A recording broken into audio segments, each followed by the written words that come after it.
How do I move on after my 39 female fiance, 39 male, got rough in the pool? Our friends invited us over for a splash in the pool. We were having a great afternoon grilling and splashing when my fiance said he wanted to play chicken. No one else in the pool wanted to, but he kept insisting. He kept trying to drag me onto his shoulders, but I kept giving him a firm no.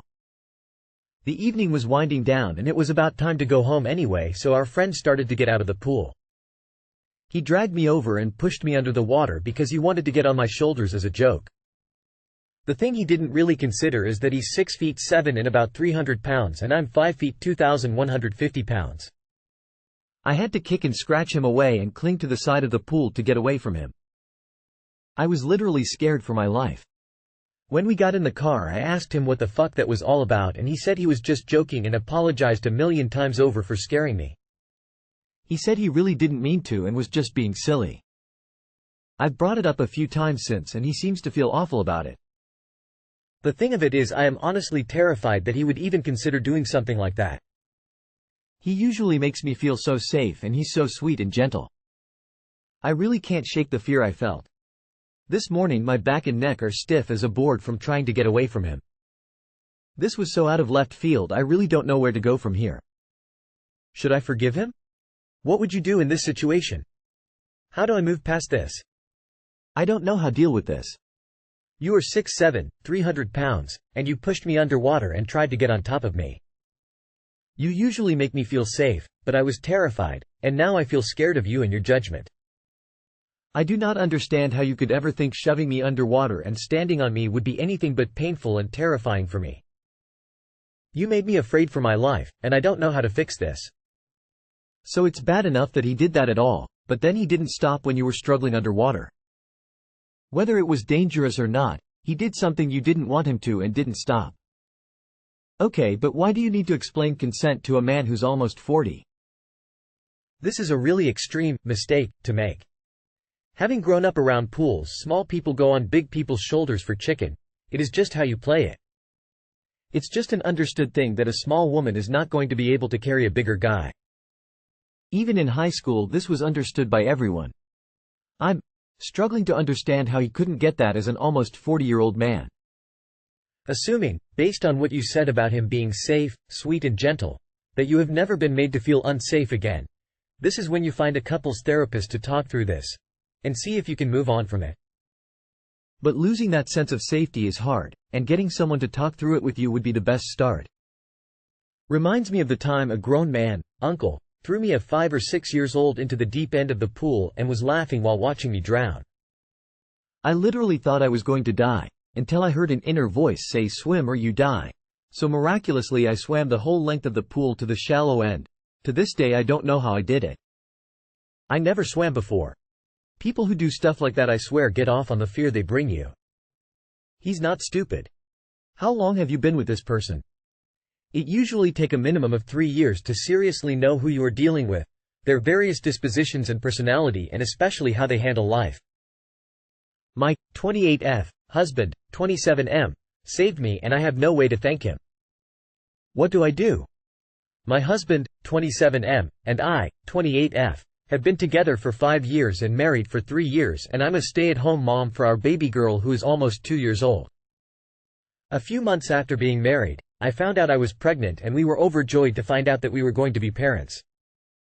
The pregnancy was very hard on my body and there were some days that I could barely get out of bed. My husband never complained and he comforted me each day, and just having him by my side helped a lot.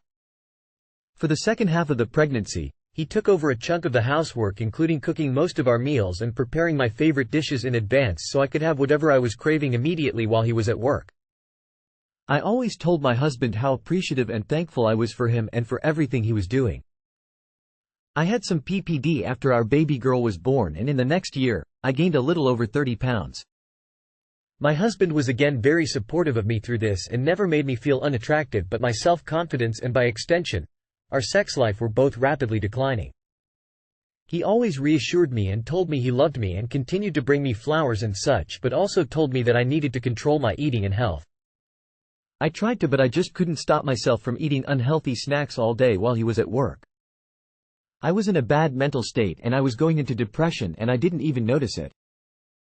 The one thing I did right was make sure I never neglected our daughter and made sure she was always taken care of. Apart from that, I was falling apart. My husband has always been very fit and has a lean, muscular physique.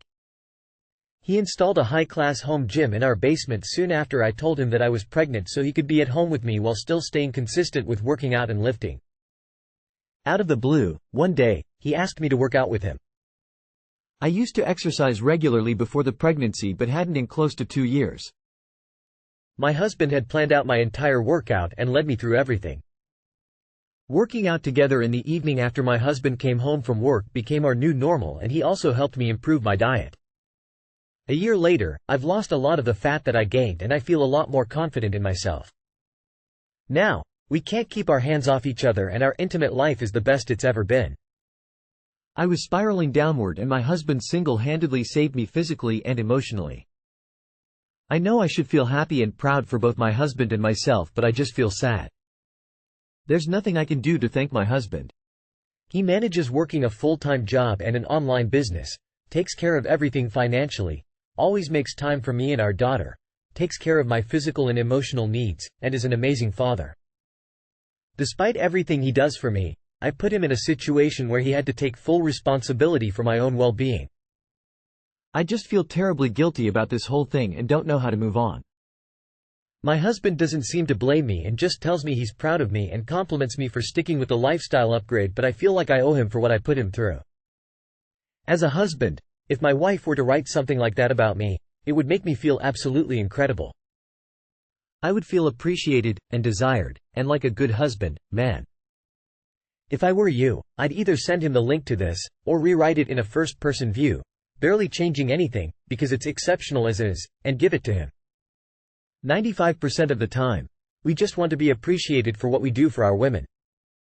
You couldn't fathom how much that means to us. It validates us as providers and caretakers.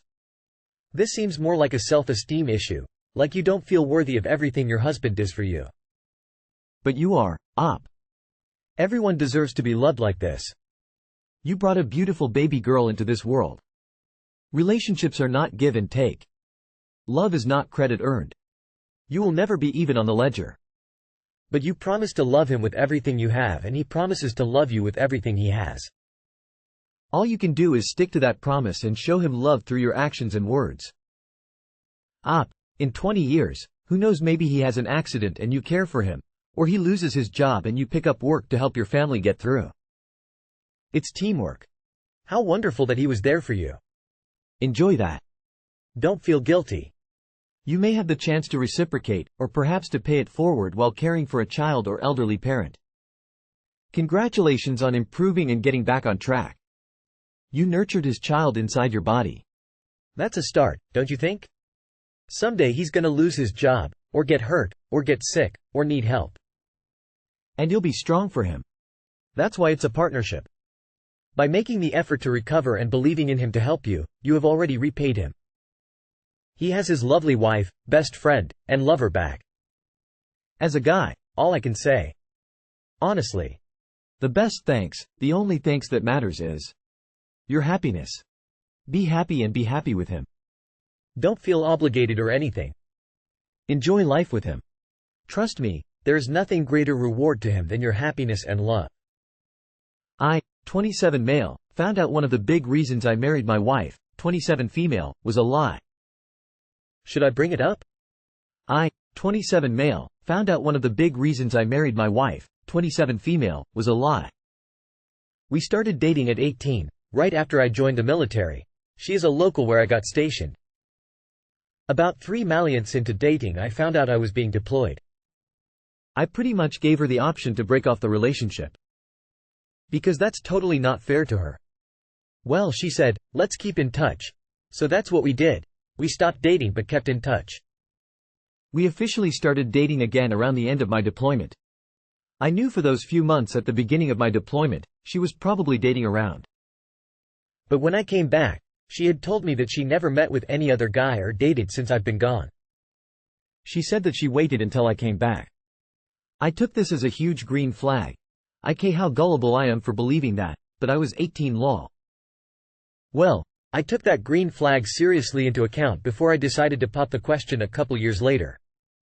Fast forward, I am happily married to her with 2 sons. Recently, our toddler needed a tablet to watch Dancing Fruit and such. We decided to use her old iPad. This iPad hadn't been used since the beginning of our relationship. I forgot to turn on guided access before putting our other son down for a nap. Well, our oldest son figured out how to FaceTime people. He pretty much FaceTimed a bunch of her family members and a couple of her old friends. After I heard people talking to my son, I ran in and ended the call. Some of the people my son called had hearts and heart eye emojis. I got curious and opened the messages. They didn't pick up my son's FT attempt, thank God. Then I saw some sexual messages dated back when I was on my first deployment. She was with a couple guys after I left on my first deployment. This hurt me pretty bad. Especially after reading those texts. Should I even bring this up to her? It was so long ago. We weren't officially dating and she hasn't talked to those guys since then. But her saying she waited for me was a big factor into asking her to marry me a couple years later. I shouldn't have clicked those old messages, wish I never did. Edit. No, I don't want to divorce my wife. She's a great mother and wife. I've also since gotten out of the military. Her not getting into a relationship was her waiting for you. Don't ruin a good thing, if it's a good thing. She didn't cheat because you kept in touch, rather than dating. I would say if she is a good wife, that hasn't cheated or done anything of the likes, don't fret over the past. She was 18, and you could have came back from deployment and not been interested anymore. As far as military relationships go, as someone who served, this is not a bad situation at all. What about all the green flags since you started dating, been married? Focus on that. Edit. Not trying to sound like an asshole, just offering perspective on how not to overthink yourself out of a successful marriage. Also delete those pics, messages so you don't scar your kids lol. You lived the cliché of the idiot baby soldier who married the first townie to turn your head when you were 18, and the worst consequence was that she had some sexy chats going with guys while you weren't dating before settling down with you and being a wonderful wife and mother? Lucky you. If it's something that really bothers you and is hurting your feelings, then you should at least talk to her about them so she can help you work through them. Be clear, this isn't about divorce or arguing but about helping you understand and get past it. The only reason it matters is because she lied. Really, honesty and integrity matter, especially in a marriage. People here are insane. Yeah, he shouldn't divorce her over this, but he sure as hell should talk to her about this and figure things out. How can you people excuse any lie if it was hidden for years as nothing to be upset? Time or age doesn't excuse this behavior. She lied and then kept it hidden from him. You need to talk to her about this, to know if she lied about anything else. If there's no trust, then what the hell are we doing here? I mean, I waited for you, could mean a lot of things. To me, it would have meant, I don't pursue anything seriously, not, I didn't have any fun at all. And really, it shouldn't have had anything to do with your decision to marry her. That's honestly weird to me. Tough one. If it was me, I couldn't just let it go. I realize you two weren't together during the messages and she was only 18 at the time. But once you catch someone in a lie, it's hard to think about what other things she lied about. You said that you married her because you thought she waited for you faithfully, but she lied about that. I know you two broke up and had an agreement to stay in touch, but why couldn't she just be honest and say that she was talking to others while you were gone? I really hate to cast doubts, but doesn't this incident just makes you wonder if she slept around while you were gone? I'd always have that in the back of my mind. But that's just me. It's only human to doubt once something like this happens. My boyfriend, M36, pulled out a gun during an argument. Should I, F33, be worried? I planned an entire Saturday for my boyfriend and I, picking things I thought we would both enjoy. From the start of the day he acted annoyed and uninterested in any of the things I had planned. I tried asking him if he would rather not do the plans and he insisted that we do them. He teased me constantly, poking, tickling, putting my car in park when at stop sign, etc., thinking this was funny. I told him that this makes me feel like a sibling rather than a partner and asked him to stop the teasing so much, and this made him pout and emotionally distant. At the end of the day, I asked if we could go see the sunset. I had gotten us notebooks to plan some goals together. He had previously mentioned that his life felt pointless and aimless, so I thought this would possibly help. He was completely emotionless and wouldn't talk to me, seemed annoyed and aloof. He proceeded to draw on me with pen rather than write any goals down. I said that I was tired of the emotional distance and needed to know what was going on. He said this was me nitpicking him, that nothing was good enough for me. He also made the comment that, "I bet you haven't even had 2 friends reach out to you today." He knows I've had to start over in a new area and am currently very isolated, so knew this comment would hurt me. I decided to go back home at this point, and once we were back at his home, I got my things and told him I was going to head back and said goodbye. He called me over and over begging me to come back, so I eventually did. His door was unlocked, so I went in and sat on his couch waiting for him. After several minutes, I went looking for him and found him sitting on the floor with bullets and a gun. I panic and tell him I'm going to call 911. He begs me not to, saying he would lose his job and that he was just being dramatic. I'm scared and don't know what to think. Is this something I should be overly concerned about? Run. Any 36-year-old man who acts like that and then pulls the gun thing to manipulate you is big trouble. Pack your things, put them in the trunk of your car and never come back. You made plans, he ruined them. You tried to help him with a personal problem, he blocked you. You tried to have a conversation about what is up. He attacked you personally, twice. When you said you had enough and wanted to leave. He tried to manipulate you with threatening self-harm, suicide. Your partner sounds like he is failing the maturity test hard. Not that people have to act like an adult 100% of the time, but he is very close to 0%. Why aren't you willing to waste time on someone that swings between childish, immature and manipulative? Don't ever see him again. He's unhinged. How is this even a question? Is your plan to wait until he actually shoots you and then go, "Oh wait, I guess he was serious"? He should lose his job. Losing his job is an appropriate consequence for threatening to murder your girlfriend.